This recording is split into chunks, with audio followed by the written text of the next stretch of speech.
Ewan ko nga, biglang tinopak pero lumayo kayo sa akin, baka sabay-sabay tayong mapatalsik dito. Maging mga konsehal sa meeting, sinusungitan ni Giselle. Ang gugulo ninyo, the meeting is adjourned, walang susunod sa akin ha.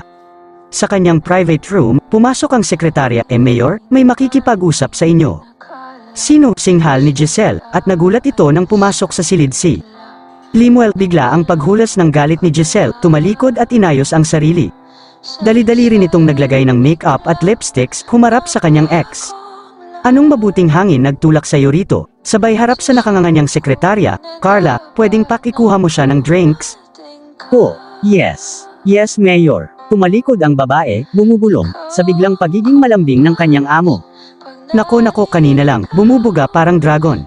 May problema ba? Sit down, pagkukunwa ni Giselle na tanong sa dating nobyo, na parang wala siyang nalalaman sa pagkawala ni Sabina.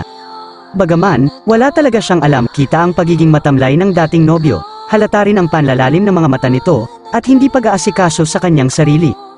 Pumasok ulit ang sekretarya, dala na nito ang isang basong malamig na juice, at inilapag sa mesa sa harap ni Lemuel. Pinalabas ito ni Giselle, Carla, doon ka muna, may importante kaming pag-uusapan ng bisita ko. Saka inilock na mabuti ni Giselle ang pinto, niyakap mula sa likuran si Lemuel, mahigpit na mahigpit. Hindi na itago ni Giselle ang matinding pagkasabik sa dating nobyo. Nawala ang matinding pagkagalit na kinikimkim nito. I miss you, I really miss you, honey, babalik ka na ba sa akin, I know you still love me, wala pa tayong closure sa paghihiwalay, I was hurt, too much, nagtiis ako. I stayed away because I love you so much, tumayo si Lemuel, hinarap si Giselle, lalo siyang niyakap ng dalagang may aura. Mas lalong humigpit, tumingkayad, pinupug siya ng halik sa muka, sa ilong, sa mga pisngi, sa labi, umiiyak. Mahal na mahal kita, Lemuel, babe, I love you, I love you. Subalit hindi kasing init ng ginagawa ni Giselle ang ibinalik ni Lemuel sa kanya. Lumingon sa paligid at inalis ang nakakapit na mga kamay ng may aura. So sorry, hihindihan ang ipinunta ko rito, nanlaki ang mga mata ni Giselle, na paatras. Animoy bumagsak sa kanya ang langit at lupa, hindi niya inaasahan ang narinig mula sa lalaking pinakamamahal.